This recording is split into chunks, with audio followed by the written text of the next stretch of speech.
Hello everybody, आज हम start करेंगे next topic that is periodic functions. इससे पहले जो हमने पिछले लेक्चर में पढ़ा था that is odd functions and even functions, उम्मीद है आप सबने पढ़ लिया होगा, अच्छे से रिवाइज कर लिया होगा। तो अब नेक्स्ट टॉपिक स्टार्ट कर रहे हैं पीरियोडिक फंक्शंस। नोट्स बनाते रहना साथ साथ, डेफिनेशन बोल रहा हूं मैं। अच्छा, अगर बाय चांस आपने ये टॉपिक पहले से पढ़ लिया हो किसी और सोर्स से, किसी और प्लेटफॉर्म से, तो भी आप इस वीडियो को देख सकते हैं कि आपको कुछ ना कुछ नया सीखने को जरूर मिलेगा, पक्का मिलेगा, ठीक है। और लेकिन आप उसको थोड़ा सा फास्ट 1.5x या 2x स्पीड पे देख लेना ताकि आपका टाइम बचे। एज ए रिवीजन आप इसको ले सकते हो फिर, अगर आपने पहले से पढ़ लिया है तो, ठीक है। चलो अब स्टार्ट कर रहे हैं पीरियोडिक फंक्शंस। तो लिखो पहले तो पीरियोडिक फंक्शन होता क्या है।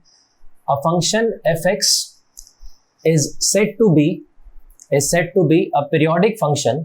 A function fx is said to be a periodic function with period t, ऐसा लिख लेना, with period t ब्रैकेट में, where t is greater than 0, where t is greater than 0, if f of x plus t is equal to fx for all x belongs to domain of f. If f of x plus t is equal to fx for all x belongs to domain of f, उसके आगे next line, full stop यहाँ पे, उसके बाद next line लिखना, the smallest positive value of t, the smallest positive value of t, t वैसे positive ही होता है, ऊपर लिख दिया वैसे, ठीक है। the smallest positive value of t is called the fundamental period, is called the fundamental period, या इसको प्रिंसिपल पीरियड भी बोलते हैं, is called fundamental period और principal period of fx. The smallest positive value of t is called the fundamental period और the principal period of fx. इसका मतलब क्या है? सिंपल सा मतलब देखो, पीरियोडिक नाम से मालूम पड़ रहा है, पीरियोडिक का मतलब जैसे जो रिपीट हो after a certain period of time, certain period मतलब सर्टेन इंटरवल। जैसे for example, period of time नहीं बोलना चाहिए बिकॉज वो तो मतलब मैथमेटिक्स की बात कर रहे हैं, एक सर्टेन एक स्पेसिफिक इंटरवल के बाद रिपीट करें। जैसे फॉर एग्जांपल पीरियोडिक फंक्शन का एग्जांपल, जैसे मान लो हमने fx ले लिया, सिंपल सा एग्जांपल sin x है। अगर हम इसके ग्राफ को ऑब्जर्व करें तो sin x का ग्राफ देखो, ये ऐसे आता है, 0 से लेके ये 2 पाई तक ही होता है, उसके बाद फिर यही रिपीट हो जाता है, रिपीट कर रहा है, और फिक्स इंटरवल के बाद ये 2 पाई, फिर 2 पाई, ये 4 पाई आ गया यहाँ पे, उसके बाद फिर ऐसा आया, ठीक है। और उसके बाद अगर हम इधर भी बनाएंगे तो भी वही सेम ही बनेगा, ये भी 2 पाई का इंटरवल हो गया, उससे पहले इधर बनाएंगे वो भी 2 पाई का इंटरवल होगा, एंड सो ऑन। तो मतलब पीरियोडिक फंक्शन जो होता है, पीरियोडिक फंक्शन एक ऐसा फंक्शन होता है which repeats after a certain interval और फिक्स्ड इंटरवल, मतलब वो फिक्स इंटरवल के बाद वो रिपीट करे, इधर ये -पाई, ये -2 पाई। और ऐसा नहीं है कि आपको जो ऑब्जर्व करना स्टार्ट करना है वो 0 से ही स्टार्ट करना है, जरूरी नहीं है। आपने मान लो कहीं बीच में से आपने फॉर एग्जांपल π/2 से स्टार्ट कर दिया ऑब्जर्व करना, तो π/2 से आपने स्टार्ट किया, तो उससे फिर यहां से लेकर के यहां तक ये क्या आएगा, ये 5π/2, ये भी 2 पाई का ही इंटरवल है। उसके बाद फिर ये क्या आएगा, ये भी 2 पाई के इंटरवल के बाद रिपीट होगा। और जरूरी नहीं है कि आपने π/2 से किया, आप चाहो तो आप इसको कहीं बीच के यहां से मान लो π/4 वाले से आपने ऑब्जर्व करना स्टार्ट कर दिया, तो भी 2 पाई के बाद ही ये एग्जैक्टली वही सेम दोबारा से आना शुरू होगा। बात समझ में आई सबको? तो एक ऐसा फंक्शन जो रिपीट करे after a fixed interval is called a periodic function, ठीक है, is called a periodic function. अब देखो, इसमें हमने कहा कि the smallest t greater than 0, t तो greater than 0 because interval negative थोड़ी ना होगा कि भाई हमने कहा कि भाई -2 पाई के इंटरवल के बाद रिपीट कर रहा है। इंटरवल तो क्या गैप है कि कितने गैप के बाद में वो रिपीट कर रहा है, उस गैप की बात कर रहे हैं, ठीक है। उसके बाद हमने ये बोला कि the smallest positive value of T is called the fundamental period और द प्रिंसिपल पीरियड। मतलब इस बात का ये है, जैसे अगर हम sin x के ग्राफ को ऑब्जर्व करें, इसको हटा देते हैं अब एक बार, sin x के ग्राफ को ऑब्जर्व करें तो 0 से लेके 2 पाई के बाद में वो रिपीट कर रहा है ग्राफ, ठीक है।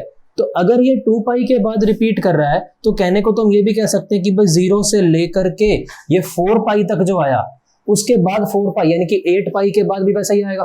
भाई जैसी शेप 0 से 4 पाई तक आई, सेम शेप 4 पाई से 8 पाई के बीच में भी आएगी, सेम शेप 8 पाई से 12 पाई के बीच में भी आएगी, ठीक है। तो अगर 2 पाई इसका पीरियड है तो 2 पाई का आप कोई मल्टीपल ले लो, जैसे 4 पाई, 6 पाई, 8 पाई, तो उसका जो भी मल्टीपल हमने कंसिडर किया, फॉर एग्जांपल 4 पाई ले लिया, 0 से लेके 4 पाई तक ये ग्राफ आया, तो 4 पाई से 8 पाई तक भी वैसे ही आएगा जो 0 से 4 पाई में आया। तो यानी कि 4 पाई भी इसका पीरियड कह सकते हैं कि भाई 4 पाई के इंटरवल के बाद भी तो सेम ग्राफ रिपीट हो रहा है।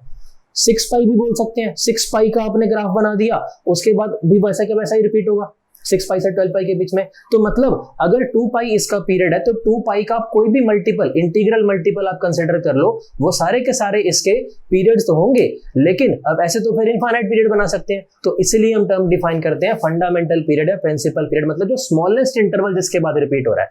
मतलब ये जो है ये मिनिमम है 0 से 2 पाई, इसके बाद जो है वो रिपीट हो रहा है। इससे कम अगर आप कंसिडर करते हो कि 0 से पाई तक लिया, उसके बाद रिपीट तो नहीं हो रहा है, तो कुछ और वैल्यूज आ गई, ठीक है। तो वो जो मिनिमम स्मॉलेस्ट पॉसिबल इंटरवल है जिसके बाद फंक्शन का ग्राफ रिपीट हो, that is called fundamental period और the principal period of the function fx। बात समझ में आई सबको?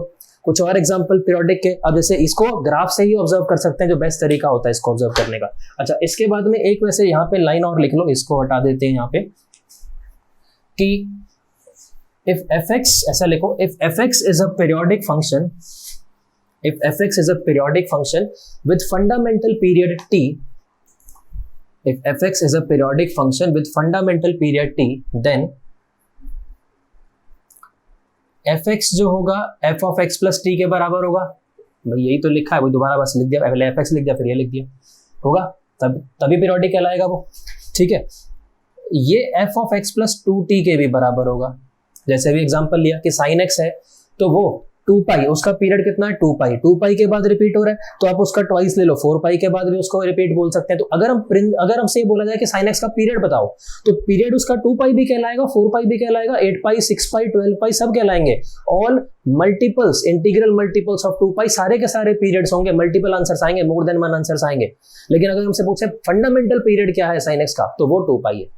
बात समझ में आई सबको? तो x plus 2t के भी इक्वल होगा, x plus 3t के भी इक्वल होगा, एंड सो ऑन। मतलब कोई भी हमने integral multiple f of x plus t, x plus 2t, 3t, x plus 3t, x plus 4t and so on, ये सारे के सारे जो होंगे fx के इक्वल आएंगे अगर fx एक पीरियोडिक फंक्शन है विद फंडामेंटल पीरियड t। बात समझ में आई सबको? ठीक है। अच्छा, कुछ और एग्जांपल इसके पीरियोडिक फंक्शंस के, जैसे sin x है, sin x का ग्राफ 2 पाई के बाद रिपीट होता है। cos का ग्राफ, अब मैं ग्राफ नहीं बताऊंगा बिकॉज ये सारा कुछ बता रखा है, मैं डायरेक्टली बताऊंगा कि cos x का ग्राफ सोचो, cos x का ग्राफ कितने इंटरवल, मिनिमम इंटरवल के बाद रिपीट होता है।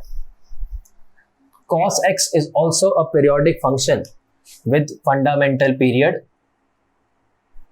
2 पाई। इसका ग्राफ भी 2 पाई के बाद रिपीट होता है, बना के देख लेना वो, ठीक है। ऐसा वो 0 पे क्या आता है, 0 पे वैल्यू उसकी 1 होती है, तो वैसे स्टार्ट होता है, ऐसे गया, फिर उसके बाद ऐसा आया, ठीक। उसके बाद tan x, tan x का ग्राफ ये जो होता है ये 2 पाई के बाद नहीं, ये पाई के बाद ही रिपीट मतलब होना शुरू हो जाता है। ये कैसे? tan x का अगर आप ग्राफ सोचो तो tan x का ग्राफ कैसा आता है? tan x का ग्राफ आता है वो इस टाइप का, ठीक है। ये थोड़ा ऐसा होता है, ठीक है, 0 से पास हो रहा है, उसके बाद फिर ऐसा होता है, इधर भी बनाए ऐसा ही होता है,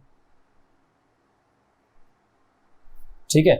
अब अगर आप इसको ऑब्जर्व करो, ये 0 है, ये π/2 है, ये पाई है, ये 3 π/2 है एंड सो ऑन। इसके आगे भी ऐसा ही बनेगा, ये -π/2 है, ठीक है, ये माइनस का π/2 है, ये -π है, इधर भी इसी से ही बना देते हैं, तो ये बन जाएगा -3 π/2। और देखो 0 से π/2 तक ऐसा है, फिर π/2 से पाई तक ऐसा है, फिर आगे फिर वैसा आ गया। इसके आगे भी अगर हम बनाएंगे तो इसके आगे भी वैसा ही बनेगा, इस टाइप का बनेगा। तो मतलब ये जो अगर ग्राफ आप देखोगे, ये ग्राफ कितने इंटरवल के बाद रिपीट हो रहा है, ये पाई के इंटरवल 0 से π/2 में ऐसा बना, π/2 से पाई तक ऐसा बना। और जरूरी नहीं है, जैसे पहले बताया कि आप 0 से ही ऑब्जर्व करना शुरू करो, आप तो ये देखो कि इसकी ये जो पोर्शन है यही तो रिपीट हो रहा है ना, यही तो बार बार बन रहा है। और ये कितने इंटरवल में आ रहा है, ये -π/2 से π/2 में जैसे आया, तो ये कितना, ये पाई का इंटरवल है, आगे भी पाई का इंटरवल है, आगे भी पाई का इंटरवल है एंड सो ऑन।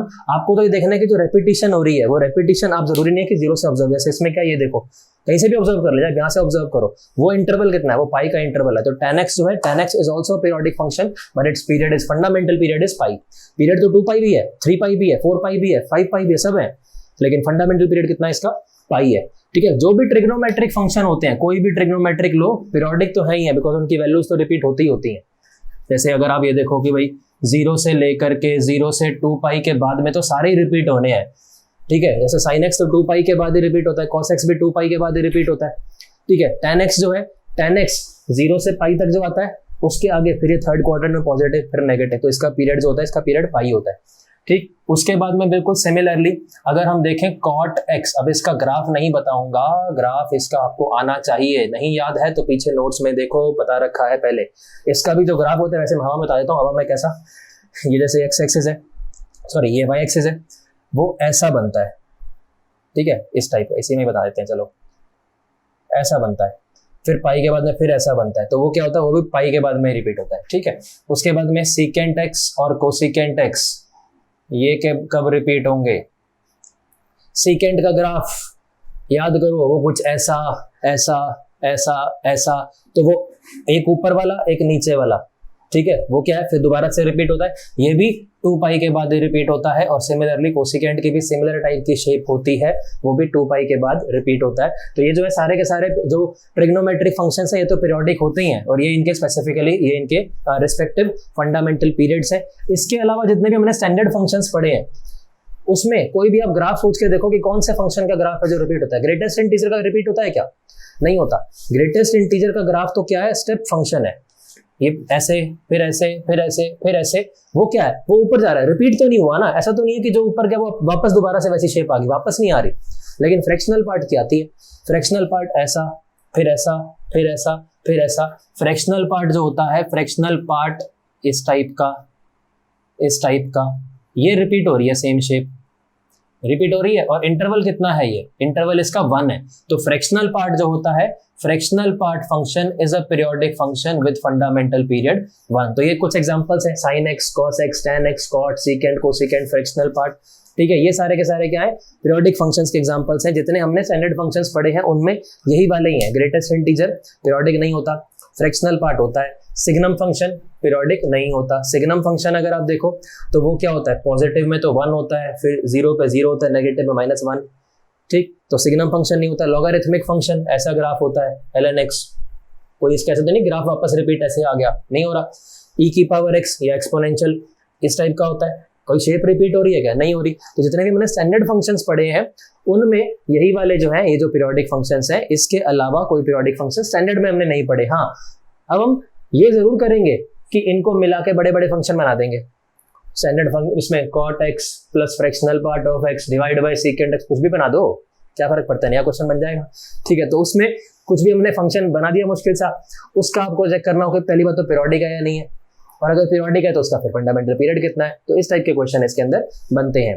एक और चीज, जितने हमने स्टैंडर्ड फंक्शन पढ़े थे उसमें एक केस आता है कांस्टेंट फंक्शन का। कांस्टेंट फंक्शन को पीरियोडिक कंसीडर करते हैं, it is a periodic function. लेकिन इसको आप ऐसा करो, एक ये इंपॉर्टेंट चीज है, इसको ऐसा नोट बना के लिखो, note note, a constant function is a periodic function, a constant function is a periodic function, but its fundamental period is not defined, but its fundamental period is not defined। कैसे देखो, constant function की बात कर रहे हैं, constant function periodic तो होता है but its fundamental period is not defined. क्यों होता है, इसका रीजन देखो, कांस्टेंट फंक्शन का अगर हम ग्राफ बनाएं तो ग्राफ तो क्या होता है, इसका ग्राफ तो ऐसे कोई स्ट्रेट लाइन ही बनेगी। अब सॉरी, इसकी पीरियोडिक फंक्शन की डेफिनेशन क्या थी कि जो किसी फिक्स्ड इंटरवल के बाद रिपीट करे। ठीक है, फिक्स्ड इंटरवल के बाद में रिपीट करे, ये तो सब जगह पे ही सेम है। ठीक है, अगर हम ये बोलें कि इस केस में मान लो हम ये बोल दें ये x की वैल्यू 1 है, ये x की वैल्यू यहाँ पर मान लो ये x की वैल्यू 2 ले ली, ये यहाँ पर 3 ले ली, ये 0 ले ली, f1 की वैल्यू कितनी आएगी, f1 की वैल्यू वही आएगी। फॉर एग्जांपल इसकी वैल्यू मान लो ये, चलो इसको 5 ले लेते हैं समझने के लिए, तो f1 5 आएगा, f2 भी 5 आएगा। ठीक है, तो अगर हम बोले क्या इसका फंडामेंटल पीरियड 1 है, क्या 1 के बाद रिपीट हो रहा है, पीरियड 1 है, फंडामेंटल पीरियड 1 तो पक्का नहीं है। ठीक है, 1 के बाद तो रिपीट हो रहा है ना। अच्छा, अगर हम ऐसा बोले f of 1.5, ये भी 5 ही आएगा, तो क्या इसका पीरियड 0.5 है क्या, वो भी है, क्योंकि उसके बाद भी सेम ही आ रहा है। अच्छा अगर हम ऐसा कह दें, अब ये 1.5 से भी छोटा हमने कुछ कर दिया, हमने यहाँ पे मान लो 1.1 कर दिया, तो f ऑफ 1.1 ये भी 5 ही आएगा। तो यानी 0.1 के बाद भी रिपीट हो रहा है, सभी के बाद रिपीट हो रहा है वो तो, ठीक है। तो पीरियड तो सारे के सारे कहलाएंगे इसके, क्योंकि हमने क्या सीखा है कि अगर sin x है, sin x का पीरियड तो 2 पाई भी है, 4 पाई भी है, 6 पाई भी है, 8 पाई भी है, लेकिन स्मॉलेस्ट पॉजिटिव वैल्यू जिसके बाद वो रिपीट करे वो कितना है, 2 पाई। तो 2 पाई उसका फंडामेंटल पीरियड है। अब इसमें अगर हम देखें भाई ये तो 1 के बाद भी रिपीट हो रहा है, 0.5, 0.1, आप 10 ले लो, मान लो आपने f1 लिया, f10 ले लिया, f11 ले लिया, सभी के बाद उतने इंटरवल के बाद रिपीट तो हो ही रहा है। वो स्मॉलेस्ट वैल्यू कितनी इसके बाद वो रिपीट हो रहा है, अब वो तो बता ही नहीं सकते ना, आप इसको कितना स्मॉल करोगे, वो तो टेंडिंग टू 0 है, बिल्कुल 0 के क्लोज है। अब 0 के क्लोज तो एग्जैक्टली उसको डिफाइन नहीं कर सकते ना कि वो नंबर कितना है, 0.00000 कितना 0 लगाओगे, आगे 1 लगा दो, तो बात समझ में आई सबको।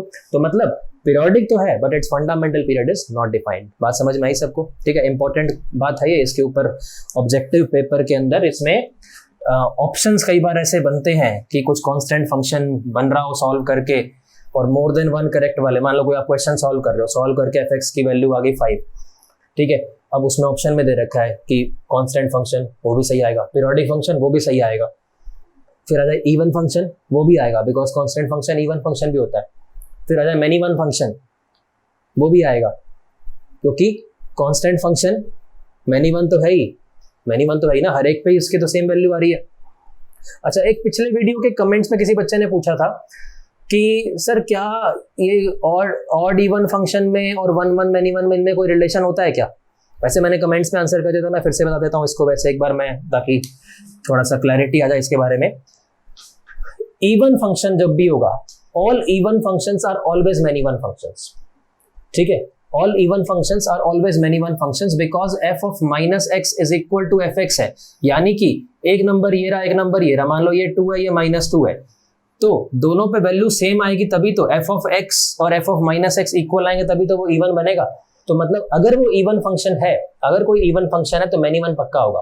सो all even functions are always many one functions. लेकिन ऑड के लिए ऐसा कोई जरूरी नहीं है कि हम बोले कि क्या फिर ऑड फंक्शन 1 1 होंगे क्या, नहीं कोई जरूरी नहीं है भाई। जैसे sin x है, sin x क्या है, ऑड फंक्शन है, लेकिन वो तो क्या है, वो तो मैनी वन है ही। आप कोई भी हॉरिजॉन्टल लाइन बनाओगे मल्टीपल पॉइंट्स पे कट करेगी उसको, ठीक है। लेकिन अब अगर आप fx इज इक्वल टू आपने x ले लिया, x³ ले लिया, तो x³ का ग्राफ कैसा बनेगा, x³ का ग्राफ तो ऐसा बनेगा, कोई भी हॉरिजॉन्टल लाइन मल्टीपल पॉइंट पे कट करेगी क्या, नहीं करेगी। तो ये क्या है, ये ऑड फंक्शन है लेकिन 1 1 है। fx equal to sin x odd function है लेकिन ये मैनी वन है। तो ऑड में ऐसा कुछ नहीं होता, वो 1 1 भी हो सकता है, मैनी वन भी हो सकता है, लेकिन इवन फंक्शन हमेशा मैनी वन होगा, ठीक है। ये पिछले वीडियो में कमेंट्स में एक जो डाउट आया था, ये मैंने थोड़ा सा उसको बीच में एक्सप्लेन कर दिया है। चलो उसके बाद ये तो हो गया कि कांस्टेंट फंक्शन हमेशा पीरियोडिक फंक्शन होता है but its fundamental period is not defined. अब उसके बाद आते हैं नेक्स्ट इसकी प्रॉपर्टीज के ऊपर, properties of periodic functions, properties of periodic functions. तो नेक्स्ट टॉपिक लिखो प्रॉपर्टीज ऑफ पीरियोडिक फंक्शंस। चलो पहली प्रॉपर्टी लिखो, first property, all periodic functions are always many one functions, periodic functions are always many one functions। ये तो understood है भाई, अगर उसकी वैल्यू रिपीट हो रही है तो मैनी वन तो अपने आप ही बन गया ना, पीरियोडिक फंक्शन हमेशा मैनी वन फंक्शन होगा। जैसे sin x ही ले लिया भाई, इसके बाद तो रिपीट ही हो गया, ये रिपीट होगा तो हॉरिजॉन्टल लाइन कोई भी बनाओगे तो वो इसको मल्टीपल पॉइंट पे तो कट करेगी। चाहे आप फ्रैक्शनल पार्ट ऑफ x लेके देख लो, फ्रैक्शनल पार्ट ऑफ x है भाई 1 के इंटरवल के बाद में उसका पीरियड कितना है, फंडामेंटल पीरियड उसका 1 है, उसके बाद वैल्यू रिपीट हो गया मतलब मैनी वन बन गया। तो मतलब कोई भी पीरियोडिक फंक्शन है मैनी वन तो वो पक्का होगा ही होगा। बात समझ में आई सबको। नेक्स्ट प्रॉपर्टी लिखो, next property, if fx is a periodic function, if fx is a periodic function with fundamental period t, ठीक है, fx is a periodic function with fundamental period t, then 1 upon fx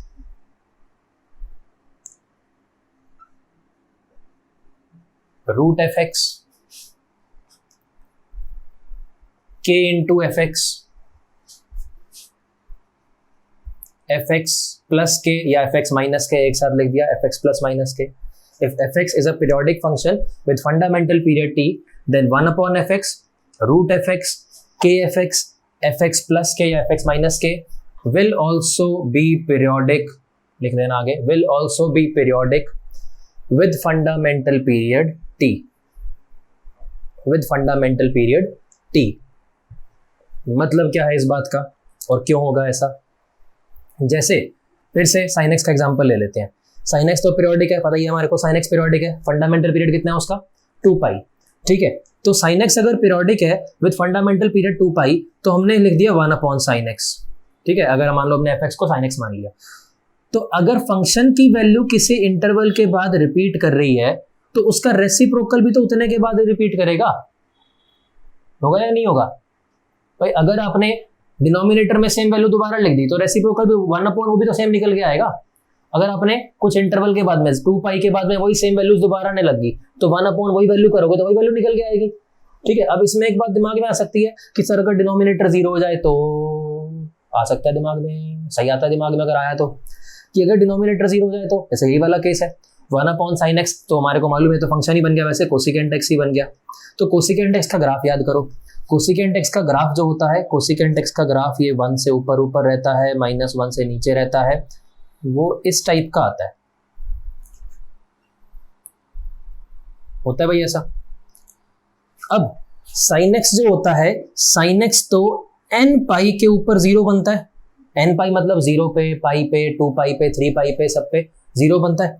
अब जब ये 0 बना तो 1 upon sine x यानी cosecant x हो गया नॉट डिफाइंड। जैसे ये 0 है, 0 पे नॉट डिफाइंड, फिर ये पाई आया, पाई पे नॉट डिफाइंड, फिर आगे जाएंगे ये कितना आएगा 2 पाई, ये बीच में कितना है 3 पाई बाय 2 है, ठीक है। तो ये क्या है 2 पाई पे फिर से नॉट डिफाइंड आ गया।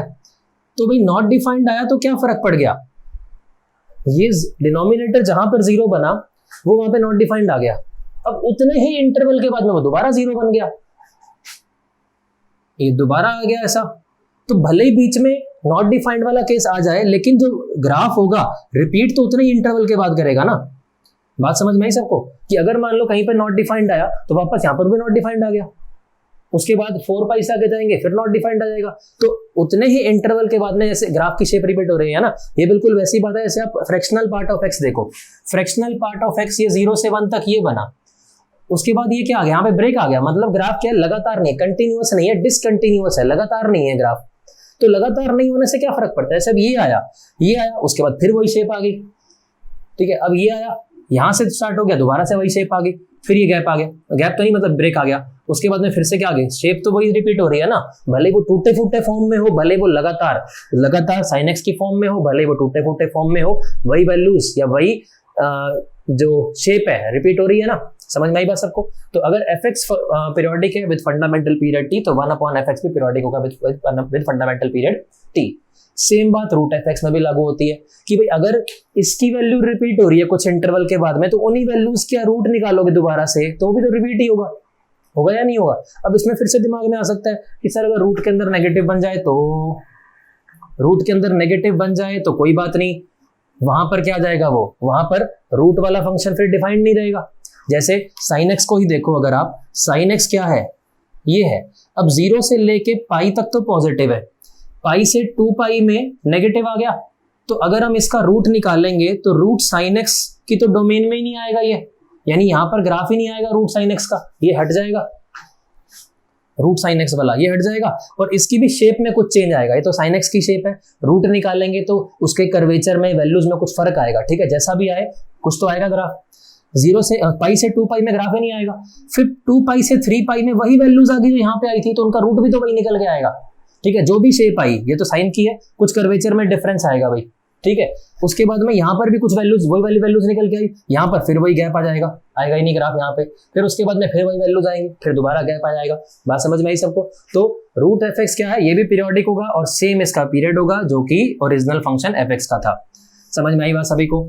उसके बाद नेक्स्ट क्या है, अगर आप अपने फंक्शन को किसी कांस्टेंट के से मल्टीप्लाई कर भी दो, के क्या है, कोई भी कांस्टेंट है, वेयर के इज एनी कांस्टेंट, कोई भी रियल नंबर है, ठीक है। कोई भी रियल नंबर होने का मतलब ये नहीं कि आपने 0 से मल्टीप्लाई करते सारे तो 0 आ गया, मतलब नॉन जीरो नंबर है, वेयर के is any non zero constant. तो साइन एक्स है, जैसे फिर से एग्जांपल के तौर पे आपने कर दिया 2 इंटू साइन एक्स, तो साइन एक्स का जो ग्राफ था, साइन एक्स का ग्राफ तो इस टाइप का था, अब 2 इंटू साइन एक्स का जो ग्राफ होगा कैसा होगा भाई, ये इस टाइप का बन जाएगा, उसका एम्पलीट्यूड बढ़ जाएगा, इसकी रेंज -1 से 1 थी, -2 से 2 के बीच में आएगा, लेकिन रिपीट तो 2 पाई के बाद ही होगा ना, पीरियड पे तो कोई फर्क नहीं पड़ेगा। तो अगर आपने किसी कांस्टेंट से मल्टीप्लाई कर भी दिया तो फंडामेंटल पीरियड उसका भी वही रहेगा जो ओरिजिनल वाले का था। समझ में आई बात सबको? सेम बात इसके ऊपर भी लागू होती है कि आपने fx में कोई भी नॉन जीरो कांस्टेंट ऐड कर दिया, भाई जीरो क्या करोगे ऐड करके, fx में आपने मान लो fx + 5 कर दिया, फॉर एग्जांपल हमने कर दिया sin x + 5 या -5, कुछ भी कर दो, हमने उसमें 5 ऐड कर दिया, तो किसी फंक्शन में किसी कांस्टेंट ऐड करने से ग्राफ पे क्या फर्क पड़ता है? ग्राफ के खूब सारे लेक्चर्स करवाए थे, बताया था। इसमें क्या होता है, वर्टिकल शिफ्ट होता है। वर्टिकल शिफ्ट मतलब ये 5 यूनिट से ऊपर शिफ्ट हो जाएगा। मतलब अगर ओरिजिनली हमारा sin x का ग्राफ ऐसा था तो अब जो है ये 5 से हो जाएगा, 5 से ये 6 तक और ये 4 तक, ये क्या होगा, ऐसा जाएगा, 5 यूनिट से ऊपर शिफ्ट हो गया। ऊपर शिफ्ट हो नीचे शिफ्ट हो सानू की फर्क पैंदा है, रेपिटेशन तो उतने के बाद ही होगी ना। बात समझ में आई? तो इसका भी फंडामेंटल पीरियड वही रहेगा जो fx का था। आई बात समझ में? नेक्स्ट प्रॉपर्टी, थर्ड प्रॉपर्टी है, if fx is a periodic function, if fx is a periodic function with fundamental period t, if fx is a periodic function with fundamental period t, then f of ax plus b, f of ax plus b will also be a periodic function, will also be a periodic function with fundamental period t upon mod a, with fundamental period t upon mod a। मतलब क्या है इस बात का? जैसे for example हमने fx ले लिया sin x, ठीक है, इसका पीरियड तो हमारे को मालूम ही है 2 पाई, फंडामेंटल पीरियड 2 पाई है इसका, ठीक है। अब अगर मान लो हमने कर दिया f of 2x, ax का मतलब किसी कांस्टेंट से मल्टीप्लाई कर दिया, ठीक है, अभी सिर्फ इतना समझ रहे हैं, फिर आगे फिर ये भी समझेंगे। तो ये क्या बन जाएगा, sin 2x। अब sin x का ग्राफ तो हमारे को आता है, उम्मीद है sin 2x का भी आता ही होगा सभी को, बता तो सब कुछ रखा है पहले। ये sin x का ग्राफ होता है, ये पाई होता है, ये कितना 2 पाई होता है, ठीक है। अगर किसी को नहीं पता तो सुन लो, किसी कांस्टेंट से मल्टीप्लाई करते हैं तो ग्राफ जो होता है वो कॉन्ट्रैक्ट हो जाएगा या एक्सपैंड हो जाएगा, डिपेंडिंग अपॉन, आपने जैसे 2 से मल्टीप्लाई किया तो कॉन्ट्रैक्ट हो जाएगा, 1/2 से मल्टीप्लाई किया तो एक्सपैंड हो जाएगा। मतलब क्या है इस बात का, जैसे sin x का वो ग्राफ बना हुआ है तो 2x का जो होगा ग्राफ, sin 2x का ग्राफ ये पाई पर ही, मतलब जो ये कॉन्ट्रैक्ट हो गया उसके बाद में फिर से ये ऐसा बन जाएगा। मतलब जो 0 से लेके 2 पाई तक इसका एक पूरा लूप कंप्लीट हो रहा था। मैं आगे वाला एक बार हटा देता हूं ताकि कुछ कंफ्यूजन, मतलब समझने में थोड़ा सा आसानी रहे। जो इसका एक पूरा लूप जो है वो 0 से लेके 2 पाई तक कंप्लीट हो रहा था, अब वो 0 से लेके पाई तक ही कंप्लीट हो जाएगा। कारण क्या है उसका, कि जो वैल्यू पहले x को फॉर एग्जांपल π/4 लेने पे आ रही थी, π/4 पे 1/√2 आ रहा था पहले, अब क्या आएगा, उसके आधे पे ही वो वैल्यू आ जाएगी, उसके आधे पे ही, यानी कि π/8 ही पे ही आ जाएगी, π/8 को करेंगे आ जाएगा वैल्यू। जो वैल्यू पहले π/2 पे आ रही थी, जो वैल्यू पहले π/2 पे आ रही थी, वो वैल्यू अब उसके आधे पे ही आ जाएगी, π/4 पे आ जाएगी। क्यों? क्योंकि हमने 2 से मल्टीप्लाई कर रखा है। पहले जो पाई के ऊपर आ रहा था, जो पाई के ऊपर आ रहा था, अब क्या है, जो पहले पाई के ऊपर आ रहा था अब वो π/2 के ऊपर ही आ जाएगा। वो ये π/2 के ऊपर, बिकॉज हमने 2 से मल्टीप्लाई कर रखा है, भाई x को 2 से मल्टीप्लाई किया तो पाई आ गया। जो वैल्यू पहले 2 पाई पे आ रही थी अब वो पाई पे आ जाएगी, बिकॉज 2 से मल्टीप्लाई कर रखा है। तो मतलब ग्राफ क्या होगा, कॉन्ट्रैक्ट हो गया। तो अब देखो ये इस टाइप का बना, इसके आगे भी बनाएंगे, अब इसके आगे बनाए तो इसके आगे भी यही सेम इसी टाइप का बनेगा, यही बनेगा।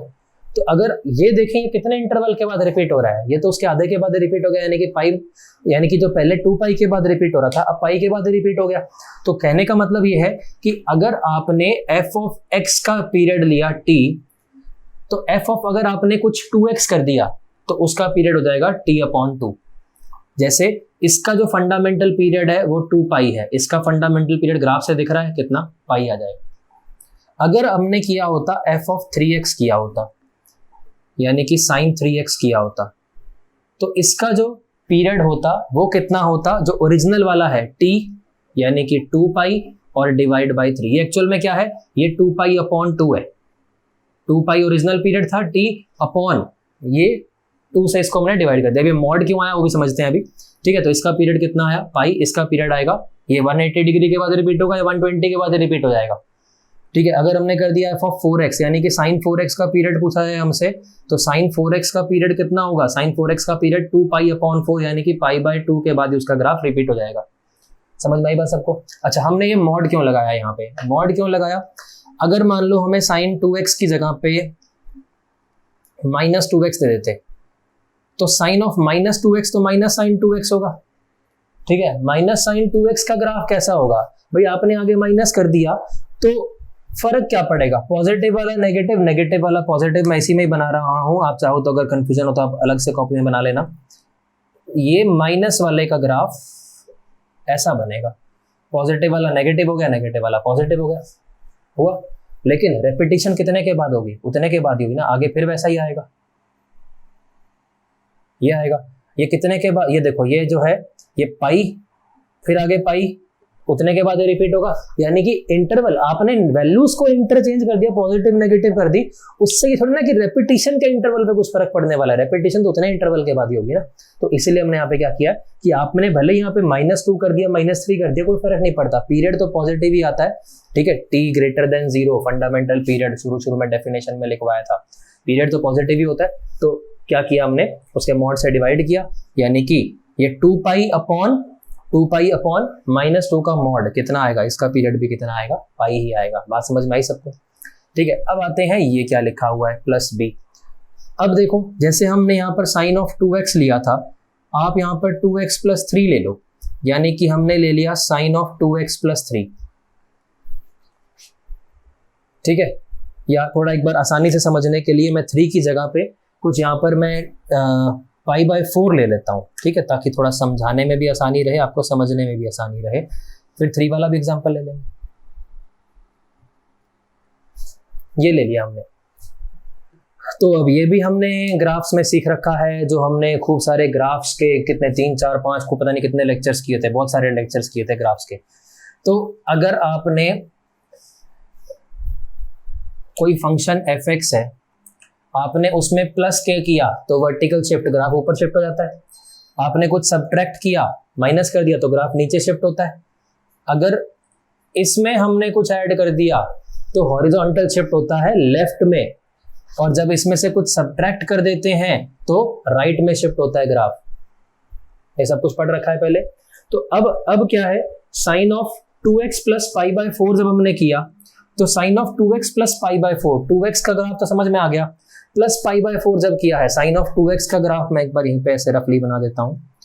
ये 2x का जो ग्राफ है ये पाई पे है, ये यहाँ पे ऐसे, ये π/2 है। अब जब हमने उसमें फॉर एग्जांपल प्लस π/4 कर दिया तो वो जो ग्राफ होगा वो π/4 से लेफ्ट में शिफ्ट हो जाएगा। अगर किसी को ये कॉन्सेप्ट समझ में नहीं आया तो ग्राफ वाला एक बार लेक्चर दोबारा से देख लेना, वही वाला पॉइंट देखना, पूरा लेक्चर मत देखने में लग जाना, नहीं 2 घंटा लग जाएगा, ठीक है। तो ये π/4 से लेफ्ट में शिफ्ट होगा और ये π/4 इससे पहले खत्म हो जाएगा। तो ये -π/4 से स्टार्ट होगा और ये 3π/4 पे खत्म होगा, ठीक है। तो ये इस तरीके के इसमें फर्क पड़ेगा, यानी कि हो क्या रहा है, सिर्फ शिफ्टिंग हो रही है, थोड़ा सा इधर या थोड़ा सा इधर शिफ्ट होगा और कोई फर्क नहीं पड़ेगा। रेपिटेशन तो उतने ही इंटरवल के बाद ही होगी ना, अब आगे क्या होगा, उतने ही इंटरवल के बाद रिपीट होगा। बात समझ में आई सभी को, ठीक है। तो अगर इसमें हमने कुछ कांस्टेंट ऐड कर दिया तो इससे तो सिर्फ हॉरिजॉन्टल शिफ्टिंग हो रही है, हॉरिजॉन्टल शिफ्टिंग से उसके पीरियड कि कितने इंटरवल के बाद रिपीट हो रहा है, इस पर तो फर्क पड़ेगा ही नहीं। आई बात समझ में। नेक्स्ट प्रॉपर्टी पे आते हैं। चलो, 4th प्रॉपर्टी है, ये बड़ी इंपॉर्टेंट प्रॉपर्टी है। अभी तक जितनी प्रॉपर्टीज पढ़ी है मैक्सिमम यूज इसी का आएगा क्वेश्चन सॉल्व करते वक्त। चलो, प्रॉपर्टी है if f(x) and gx are periodic functions, if f(x) and gx are periodic functions with periods T1 and T2 respectively, with periods T1 and T2 respectively, then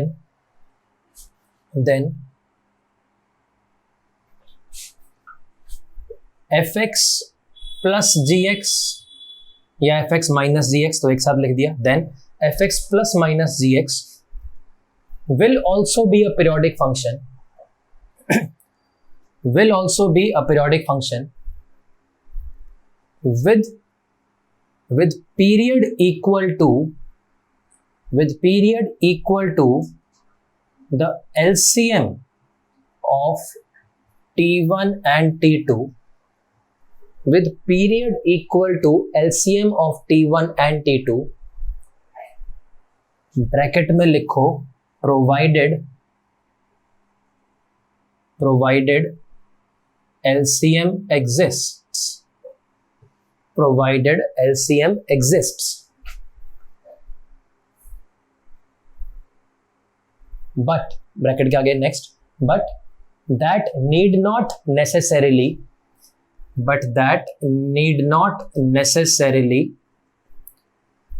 be the fundamental period,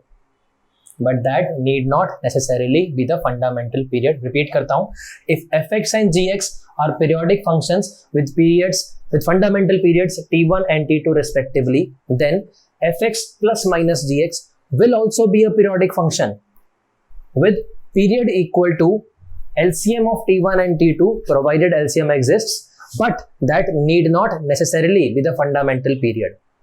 मतलब क्या है इस बात का? जैसे for example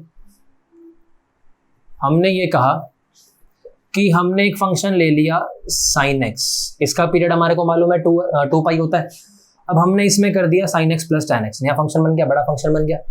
अब इसका period तो कितना है 2 पाई, इसका पीरियड कितना है पाई। तो अब ये जो नया फंक्शन बना, इसका जो पीरियड होगा that will be equal to the LCM of 2 pi and pi. 2 pi और पाई का एलसीएम कितना हुआ भाई? 2 पाई ही हुआ। तो मतलब ये जो नया फंक्शन बना है जो fx है, ये भी पीरियोडिक होगा और इसका पीरियड जो होगा वो 2 पाई होगा। ठीक है, इसका पीरियड 2 पाई होगा। अभी फंडामेंटल पीरियड की बात नहीं कर रहे, पीरियड इसका 2 पाई होगा। क्यों होगा? सिंपल सा रीजन, उसका भी एलसीएम हमने कहा कि इन दोनों का एलसीएम लेना है। क्यों लेना है एलसीएम भाई? एक वैल्यू है फॉर एग्जाम्पल समझने के लिए। अब इसका ग्राफ तो कुछ और ही आएगा, ना तो साइन वाली शेप आएगी ना टैन वाली शेप आएगी, कोई नई शेप आएगी। समझने के लिए भाई इसकी वैल्यू तो 2 पाई के बाद रिपीट कर रही है।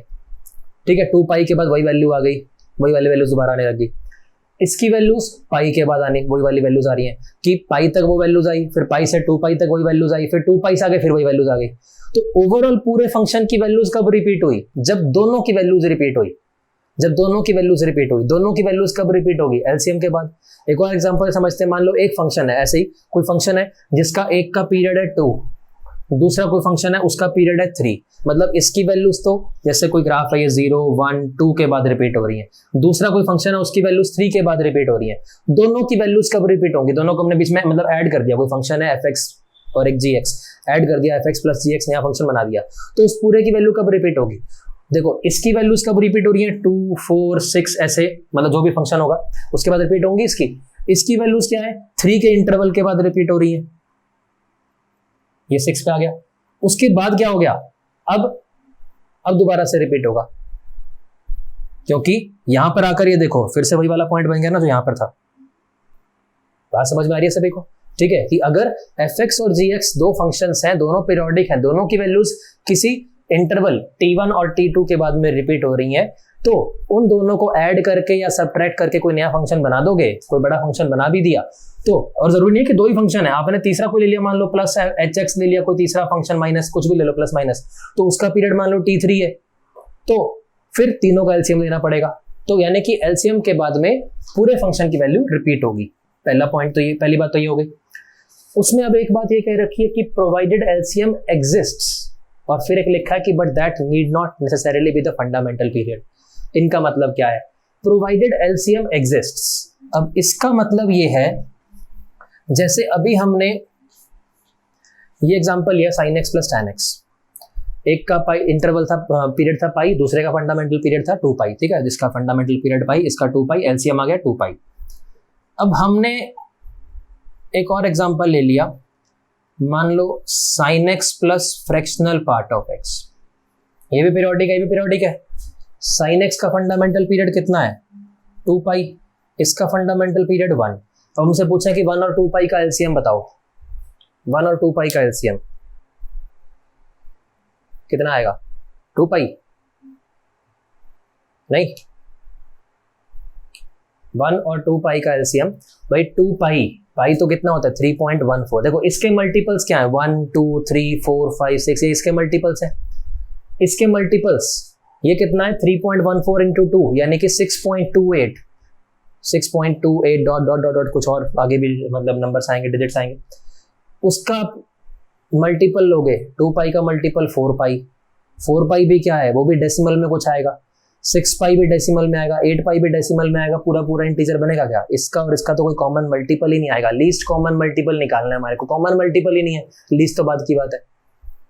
समझ में आई बात सबको? तो मतलब ये है कि जरूरी नहीं है कि अगर आपके पास में 2 फंक्शंस पीरियोडिक दे रखे हैं, आपने उनको ऐड या सब्ट्रैक्ट करके नया फंक्शन बनाया, तो जो नया फंक्शन होगा वो पीरियोडिक, हमने क्या कहा कि वो पीरियोडिक होगा with period equal to LCM of T1 and T2 provided LCM exist। अगर LCM exist ही नहीं कर रहा तो यानी अब ये फंक्शन का पीरियोडिक है या नहीं है, तो आंसर है कि नहीं, this function is non periodic, क्योंकि LCM ही एग्जिस्ट नहीं कर रहा। नॉन पीरियोडिक या इसको ए पीरियोडिक भी बोलते हैं, नॉन पीरियोडिक या ए पीरियोडिक बोलते हैं। कोई फंक्शन मतलब अगर किसी फिक्स इंटरवल के बाद रिपीट नहीं कर रहा, ये किसी फिक्स इंटरवल के बाद रिपीट नहीं करेगा, तो मतलब क्या है कि अगर एलसीएम में एग्जिस्ट नहीं कर रहा तो मतलब कोई ऐसा फिक्स इंटरवल नहीं आएगा जिसके बाद इसकी वैल्यूज रिपीट करेंगी। अब एक और एग्जांपल लेते हैं, मान लो हमने एफ एक्स ले लिया, एक तो ले लिया फ्रैक्शनल पार्ट ऑफ एक्स, एक हमने ले लिया fractional part of √2x, √2 into x है, ठीक है, √2 x से अलग है, ठीक है, √2 इंटू एक्स। अब हमसे पूछा है कि क्या ये पीरियोडिक है या नहीं है, और अगर पीरियोडिक है तो इसका फंडामेंटल पीरियड बताओ भाई क्या आएगा। तो ये तो पीरियोडिक है, इसका पीरियड 1, ये पीरियोडिक है क्या, अगर है तो पीरियड कितना है इसका। अभी हमने सीखा था कि अगर f of ax plus b आ जाए तो उसका पीरियड कितना होता है t अपॉन मॉड a, यहाँ पर a की जगह पे कितना है √2, किसी कांस्टेंट से मल्टीप्लाई कर रहे हैं, b वाली तो कोई टर्म ही नहीं है, तो इसका जो पीरियड आएगा वो कितना आएगा 1 अपॉन √2। अब 1 और 1 अपॉन √2, क्या इसमें कोई, क्या इसका एलसीएम निकाल सकते हैं, क्या निकाल सकते हैं क्या इसका एलसीएम, नहीं निकाल सकते। 1 अपॉन √2 के जो मल्टीपल्स होंगे इसको 2 से मल्टीप्लाई कर दो, 3 से मल्टीप्लाई करो, 4 से मल्टीप्लाई करो, 5 से मल्टीप्लाई करो, क्या इसमें कुछ कॉमन आएगा मल्टीपल, क्या नहीं आएगा। ये 1 2 3 4 5 इसके मल्टीपल्स हैं, इसके मल्टीपल्स तो क्या है वो इरेशनल टाइप के रूट में बनेंगे, वो तो बात समझ में आई सभी को।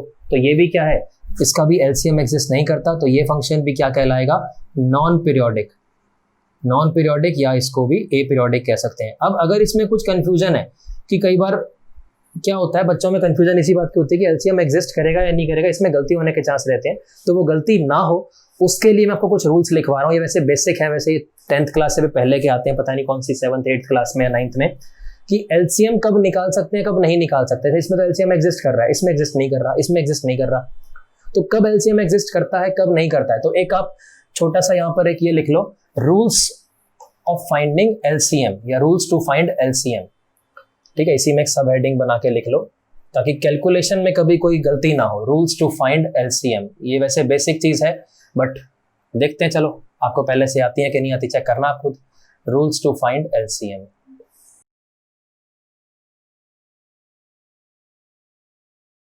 तो पहला रूल है इफ T1 एंड T2, मैंने 2 नंबर्स T1 T2 का एग्जांपल ले लिया, if T1 and T2 are both rational, दोनों अगर रैशनल नंबर्स हैं देन एलसीएम ऑलवेज एग्जिस्ट्स। अगर दोनों नंबर रैशनल नंबर हैं तो एलसीएम हमेशा एग्जिस्ट करेगा, एग्जिस्ट करेगा, ठीक है। उसके बाद में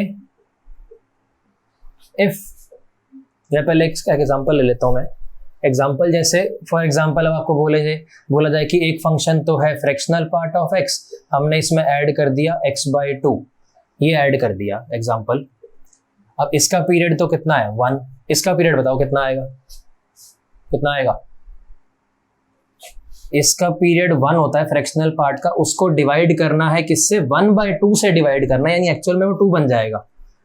अब 1 और 2 का एलसीएम, तो ये भी रैशनल नंबर, ये भी रैशनल नंबर, 1 और 2 का एलसीएम तो 2 आ गया, यानी कि ये फंक्शन ओवरऑल बोले कि एफ एक्स का पीरियोडिक है।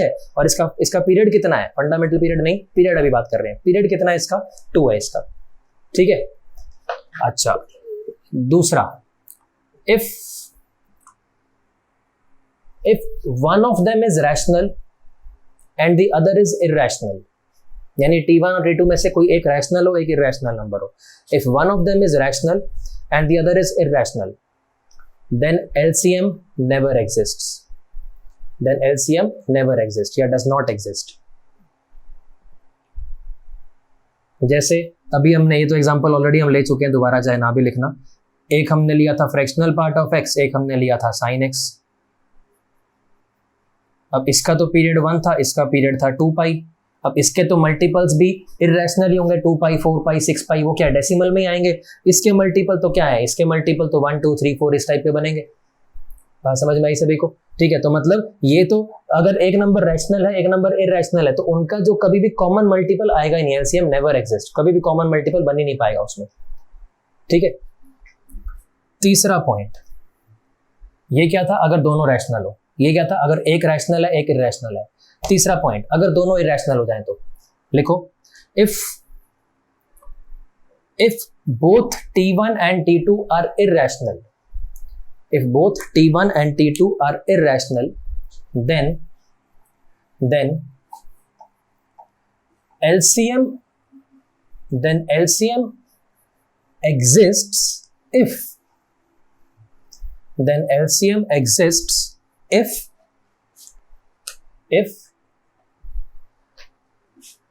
both are of the same type, both are of the same type। अब सेम टाइप का मतलब क्या है, both are of the same type, full stop। आगे लिखो, both will be of the same type if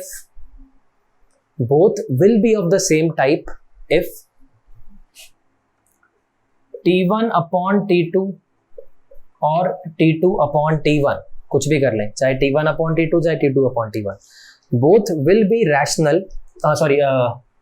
both will be of the same type if T1 upon T2 or T2 upon T1 is rational,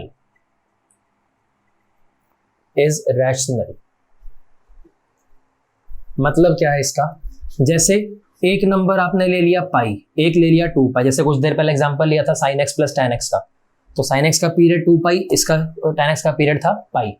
तो ये क्या है, ये same type के हैं, पाई और 2 पाई।